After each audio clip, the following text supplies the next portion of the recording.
Hello friends, AR education या online e learning प्लॅटफॉर्मवर आपण पंचायत राज या विषयाची आपण पार्श्वभूमी पाहिली.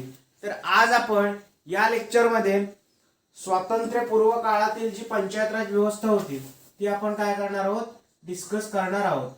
तर आपल्या आजच्या टॉपिकचं नाव आहे स्वातंत्र्यपूर्व काळातील पंचायत राज व्यवस्था. स्वातंत्र्यपूर्व काळातील पंचायत राज व्यवस्था, बरोबर.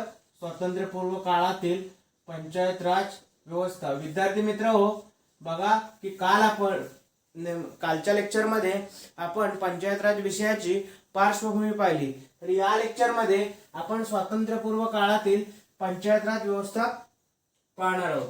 बघा विद्यार्थी मित्र हो, की जो प्राचीन काळ होता, बघा की एक एक मुद्द्याचं स्पष्टीकरण मी बोर्डवरती लिहिणार आणि त्याचं तुम्हाला सोप्या भाषेमध्ये एक्सप्लेनेशन करून सांगणार. बघा की प्राचीन जो आपला काळ होता, बरोबर आहे. तर प्राचीन काळामध्ये जी काय आपली पंचायत राज व्यवस्था होती ती कोणत्या स्वरूपाची होती, तर बघा या काळात गावातील लोकांना, या काळात म्हणजे कधी, प्राचीन काळात गावातील लोकांना, या काळात गावातील लोकांना, बरोबर आहे, या काळात गावातील लोकांना त्यांच्या असणाऱ्या गरजा, गावातील लोकांना त्यांच्या असणाऱ्या गरजा, बघा गावातील लोकांना त्यांच्या असणाऱ्या गरजा, बघा गावातील लोकांना त्यांच्या असणाऱ्या गरजा. बघा काय आहे की प्राचीन काळ आहे. आता आपण काय पाहतोय की स्वातंत्र्यपूर्व काळातील पंचायत राज व्यवस्था आपण पाहतोय. तर प्राचीन काळ, या काळात गावातील लोकांना त्यांच्या असणाऱ्या गरजा या गावातच, त्यांच्या असणाऱ्या गरजा या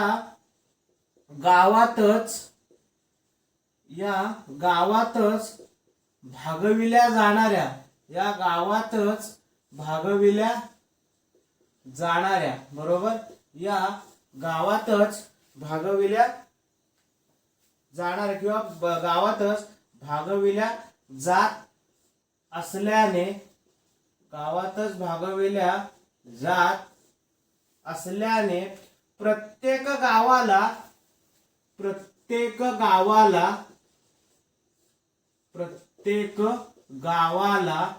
स्वतंत्र महत्व होते.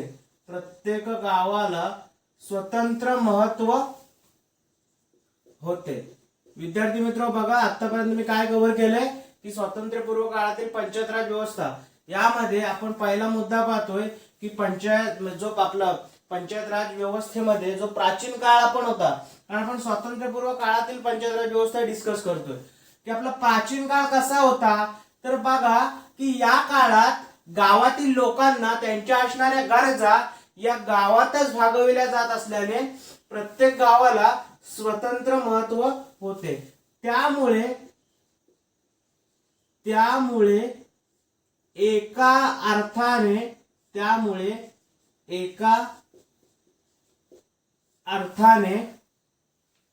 प्रत्येक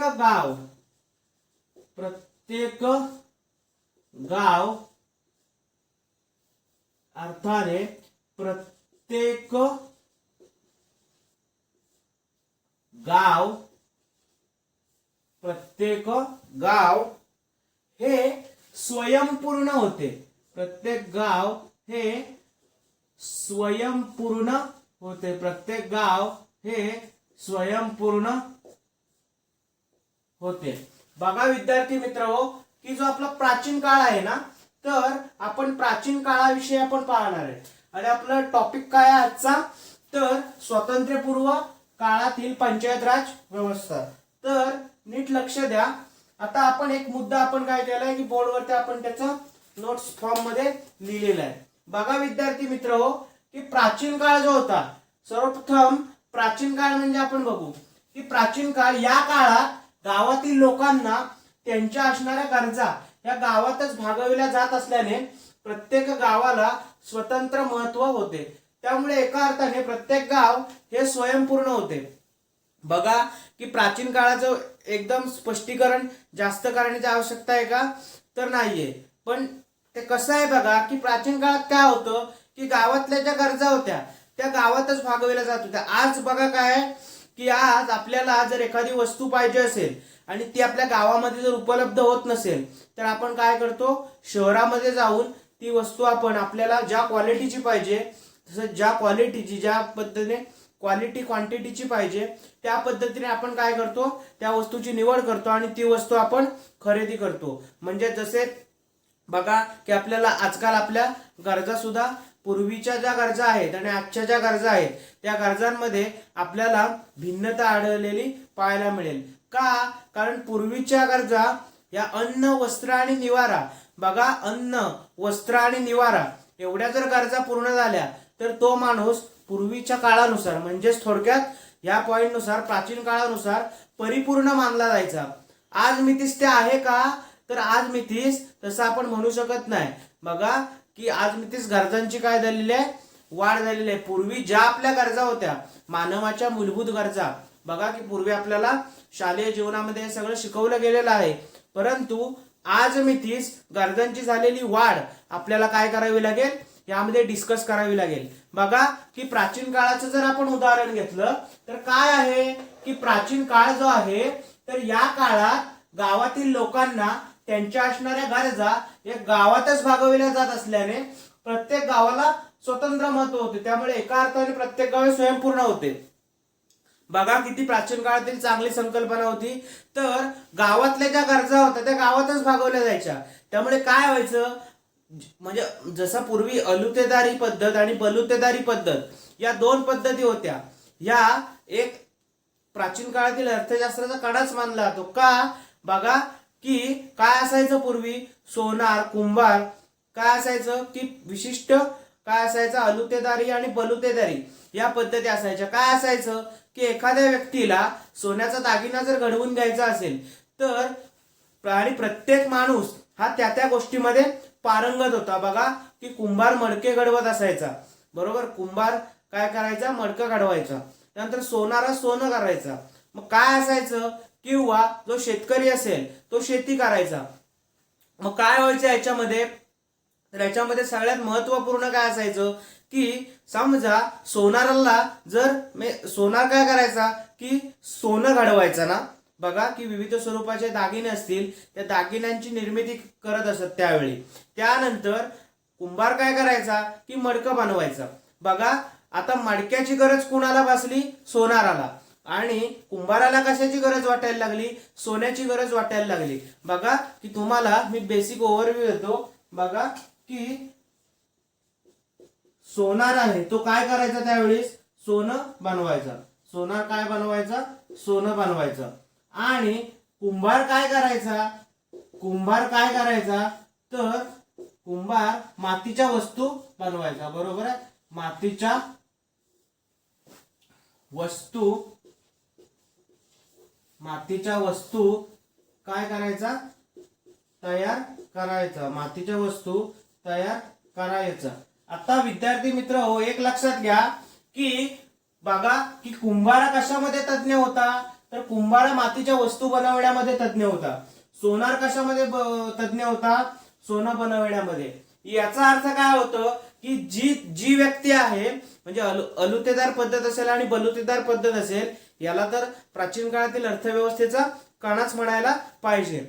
मग कुंभार मातीच्या वस्तू बनवण्यामध्ये तज्ञ होता आणि सोनारा सोन्यापासून बनवणाऱ्या वस्तूमध्ये तज्ञ होता. मग दोघांचा एक काय अडचण व्हायची की कुंभाराला कधी कधी सोन्याची आवश्यकता वाटायची आणि सोनाराला कधी कधी कुंभाराने घडवलेल्या मडक्यांची आवश्यकता भासायची. बघा की ह्यामधून किती एक सुंदर असं आपल्याला आर्थिक धोरण पाहायला मिळेल की आपल्याकडे ज्या वस्तू आहेत त्या वस्तू दुसऱ्याला द्यायच्या आणि दुसऱ्याकडच्या वस्तू आपण घ्यायच्या. म्हणजे हे प्राचीन काळातील एक महत्वाचं कौशल्य म्हटलं तरी चालेल. बघा विद्यार्थी मित्रांनो की प्राचीन काळामध्ये कसं असायचं ते आपण किंवा प्राचीन काळामध्ये व्यवस्था कशी असायची, तर या काळात गावातील लोकांना त्यांच्या गरजा या गावातच भागवल्या जात असल्याने प्रत्येक गावाला स्वतंत्र महत्व होते. त्यामुळे एका अर्थाने प्रत्येक गावे स्वयंपूर्ण होते. बघा किती महत्वाचा संकल्पना होती. म्हणजे प्राचीन काळात काय होतं की प्राचीन काळात त्याच्या काही महत्वपूर्ण व्यवस्था आहेत, बरोबर आहे. म्हणजे ज्या लोकांना लागणाऱ्या गरजा होत्या त्या लोकांना लागणाऱ्या गरजा ह्या गावातच भागवल्या जात असल्याने खेडे गाव हे किंवा खेडे हे एक स्वयंपूर्ण असल्याचं आपल्याला पाहायला मिळालं. त्यानंतरचा आपला पुढचा काळ आहे तो म्हणजे वैदिक काळ, बरोबर आहे. प्राचीन काळ झाल्यानंतरचा जो काळ आहे तो काळ आहे वैदिक काळ, बरोबर आहे. या काळात ग्रामसभेद्वारे, बघा वैदिक काळात किती सुधारणा, पुढे पुढे जसा काळ बदलत जातो, जसं आपण म्हणतो की काळ बदलत जातो तशी विकास होण्याची पद्धत पण बदलत जाते, बरोबर आहे. तर प्राचीन काळामध्ये काय असायचं की प्राचीन काळामध्ये खेड्यातल्या गरजा या खेड्यामध्येच भागत असल्यामुळे काय असायचं की खेडा एक स्वयंपूर्ण होतो. वैदिक काळामध्ये तसं राहिलं होणार आहे का, नाहीये. वैदिक काळामध्ये थोडा चेंज होणार आहे, तो आपण बघू. बघा की या काळात ग्रामसभेद्वारे, या काळात ग्रामसभेद्वारे, विद्यार्थी मित्र लक्ष द्या इकडे, या काळात ग्रामसभेद्वारे काय व्हायचं या काळात. बघा वैदिक काळ आहे हा, आपण प्राचीन काळामध्ये काय म्हटलंय की खेड्यातल्या गरजा खेड्यात भागायच्या, त्यामुळे खेड हे स्वयंपूर्ण असायचं. बघा वैदिक काळ आहे, या काळात ग्रामसभेद्वारे व ग्रामणीच्या अध्यक्षतेखाली, बघा ग्रामणीच्या अध्यक्षतेखाली, बघा ग्रामणीच्या अध्यक्षतेखाली, ग्रामणीच्या अध्यक्षतेखाली गावचा कारभार चालविला जात होता. गावचा कारभार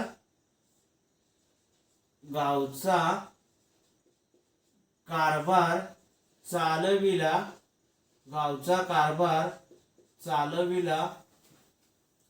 जात होता. गावचा कारभार चालविला जात होता. या काळात गावाविषयी कोणतीही समस्या निर्माण झाल्यास एकत्र बसून निर्णय केला जात असे. बघा किती सुंदर संकल्पना आहेत बघा त्या काळातले सुद्धा. या काळात गावाविषयी कोणतीही समस्या, या काळात गावाविषयी कोणतीही समस्या, बरोबर आहे. या काळात गावाविषयी कोणतीही समस्या.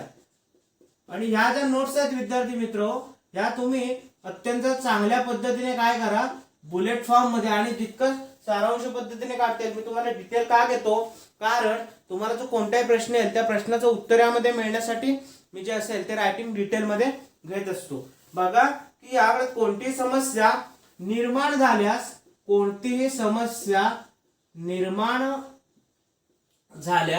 या काळात कोणतीही समस्या निर्माण झाल्यास एकत्र बसून निर्णय घेतला जात होता. काय असेल की एकत्र बसून निर्णय घेतला, बरोबर. एकत्र बसून निर्णय घेतला जात होता, बरोबर. एकत्र बसून निर्णय घेतला जात होता, बरोबर. एकत्र बसून निर्णय घेतला जात होता. विद्यार्थी मित्र तुम्हाला पहिलं कळलं प्राचीन काळामध्ये काय, तर आपण प्राचीन काळामध्ये काय पाहतोय, कमी पाहिलं होतं. तर या काळात गावातील लोकांना त्यांच्या असणाऱ्या गरजा या गावातच भागविल्या जात असल्याने प्रत्येक गावाला स्वतंत्र महत्व होते. त्यामुळे एका अर्थाने प्रत्येक गाव हे स्वयंपूर्ण होते. आपला पहिला मुद्दा अतिशय चांगल्या पद्धतीने क्लिअर करून दिलाय. आता आपण पाहतोय की वैदिक काळ कसा होता. वैदिक काळाविषयी काय पाहणार की या काळात ग्रामसभेद्वारे व ग्रामणीच्या अध्यक्षतेखाली गावचा कारभार चालविला जात होता. या काळात गावाविषयी कोणतीही समस्या झाल्यास एकत्र बसून निर्णय घेतला जात होता. आता ग्रामणी कोण आहे, तर ग्रामणी म्हणजे कोण, तर आज काय आहे की आज आपली पंचायत राज व्यवस्था ही स्वातंत्र्यानंतरची पंचायत राज व्यवस्था असल्यामुळे आज गावचा प्रमुख किंवा जो आपण गावचा प्रथम नागरिक ज्याला आपण उच्चारतो तो म्हणजे सरपंच असतो, बरोबर. परंतु काय होतं की वैदिक काळामध्ये गावचा प्रमुख, बघा स्टार करून घ्या, क्वेश्चन येऊ शकतो किंवा आपल्याला माहित पाहिजे, बरोबर. क्वेश्चन येईल किंवा आपल्याला माहित असेल तर क्वेश्चन लगेच सुटून जाणार. गावचा प्रमुख किंवा आपण त्याला असं स्पष्टपणे मी तुम्हाला स्टार नोट करून देतो किंवा नोट म्हणून तुम्ही वाटल्यास लिहून घ्या. नोट मग काय आहे की वैदिक काळातील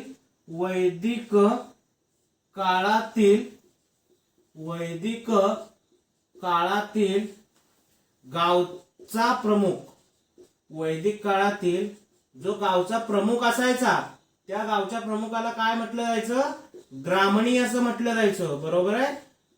काय म्हटलं जायचं, ग्रामणी असं म्हटलं जायचं. म्हणून इथे काय वक्तव्य आहे की हा जो नोट आहे ती अत्यंत महत्वाची आहे. आणि आधुनिक काळातील गावचा प्रमुख असं जर मी म्हटलं तर त्याचं उत्तर सरपंच येईल. म्हणजे बघा आज जे सरपंच काम करतात किंवा आज जे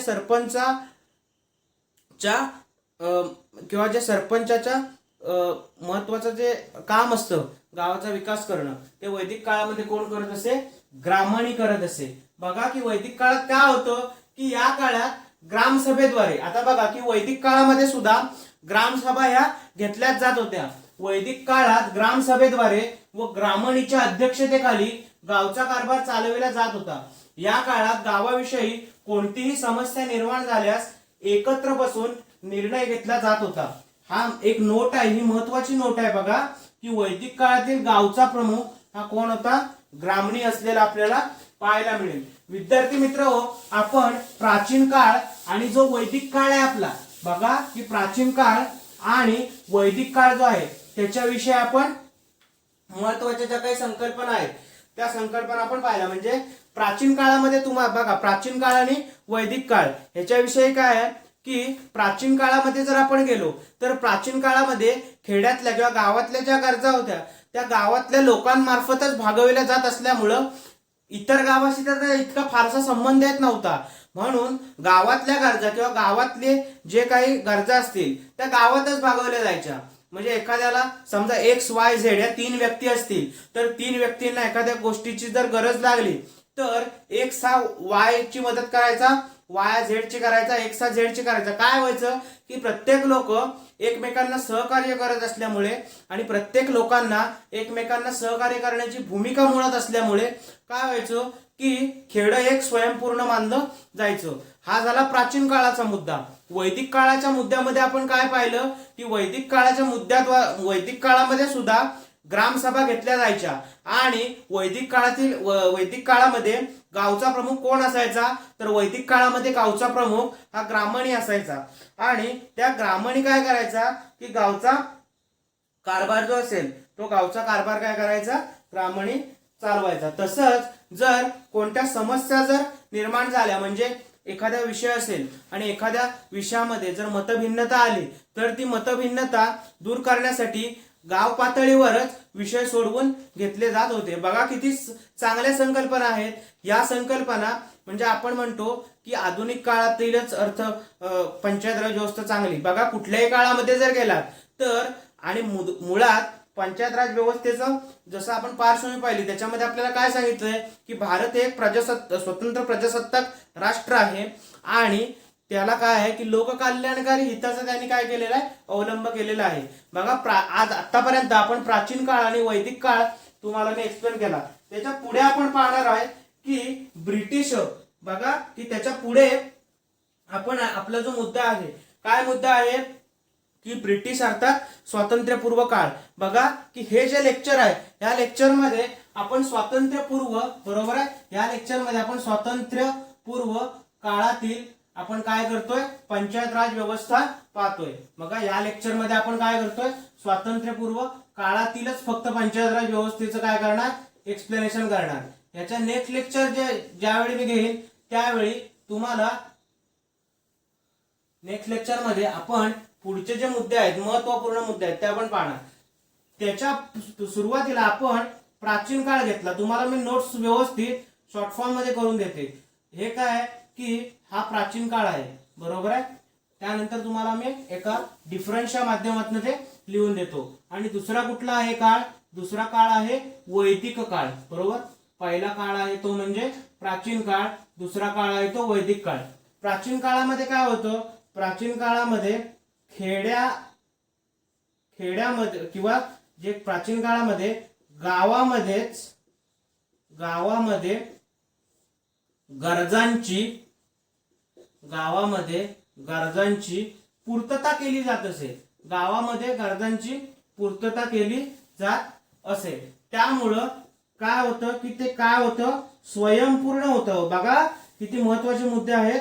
ते काय होतं, स्वयंपूर्ण होतं. किती महत्वाचे मुद्दे आहेत. प्राचीन काळ होता, गावामध्ये गरजांची पूर्तता केली जायची, ते गाव स्वयंपूर्ण होतं. दुसरा मुद्दा आपला आहे तो म्हणजे वैदिक काळ होता. तर गावचा जो प्रमुख होता की नाही, गावचा प्रमुख आहे, तर गावचा जो प्रमुख होता ना, तर गावच्या प्रमुखाला आपण काय म्हणतो, ग्रामणी असं म्हणायचो वैदिक काळामध्ये, बरोबर आहे. त्यानंतर जर काही समस्या असतील तर समस्यांचे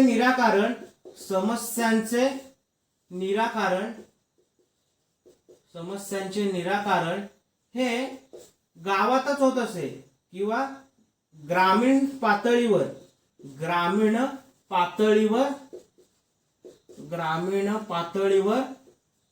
होत असे. किती चांगल्या संकल्पना आहेत बघा ना, की या संकल्पनांचा जर अवलंब केला वैदिक, बघा की स्वातंत्र्यपूर्व काळातील जरी पंचायत राज व्यवस्था असली तरी संकल्पनांचा अर्थ किती चांगला आहे बघा. जर गावातील काय जर समस्यांचं निराकरण असेल तर गाव स्तरावर होत असल्यामुळे काय व्हायचं की त्याच्यामध्ये मतभिन्नता जरी असली तरी ते मुद्दे जे होते ते वादाचे ठरत नव्हते. किती चांगल्या व्यवस्था आहेत बघा ह्या. म्हणून प्राचीन काळ जो आहे तो गावामध्ये गरजांची पूर्तता केली जायची आणि त्यामुळे खेड हे स्वयंपूर्ण व्हायचं. प्राचीन काळाचं बघा, प्राचीन काळामध्ये पहिला मी तुम्हाला मुद्दा दिला की गावामध्येच गरजांची पूर्तता होत असे आणि खेड हे स्वयंपूर्ण होत असे. स्वयंपूर्ण कोण व्हायचं, तर गाव किंवा त्या गावालाच आपण काय म्हणतो, किंवा ग्राम असं सुद्धा म्हणतो. ग्राम याचा अर्थ काय होतो, खेडे. तो सुद्धा मी तुम्हाला कंसामध्ये लिहून दिलेला आहे. वैदिक काळामध्ये काय की गावचा प्रमुख ब्राह्मणी असतो, तो ब्राह्मणी आहे तो गावाचा कार्यभार सांभाळत असे. वैदिक काळामध्ये सुद्धा ग्रामसभा घेतल्या जात होत्या. समस्यांचे निराकरण हे ग्रामीण पातळीवर होत असे, बरोबर आहे. म्हणजे बघा की या लेक्चर मध्ये मी तुम्हाला प्राचीन काळ आणि वैदिक काळ यांचं अत्यंत चांगल्या ह्याच्यामध्ये आणि तुम्हाला मी डिटेलेशन नोट्स दिल्यात, परंतु परीक्षांसाठी, स्पर्धा परीक्षांसाठी कशा नोट्स पाहिजेत ते देखील मी तुम्हाला दिला. तर हा आपला होता आजचा मुद्दा, स्वातंत्र्यपूर्व काळातील पंचायत राज व्यवस्था. तर याच्या नेक्स्ट लेक्चर मध्ये आपण याच्या पुढील भाग कव्हर करणार.